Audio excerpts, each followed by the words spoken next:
राम राम मित्रांनो, आज आपण बघणार आहोत की सोयाबीन पीक निघाल्यानंतर आपण किती दिवसापर्यंत तणनाशक फवारू शकतो।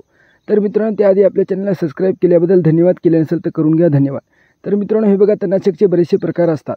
काही प्रकार असतात 72 घंट्याच्या आत मारायचं पेरणी झाल्यानंतर, काही प्रकार असतात 10 दिवसानंतर मारायचे, 10 दिवसापर्यंत मारायचे, 15 दिवसापर्यंत, 25 दिवसापर्यंत।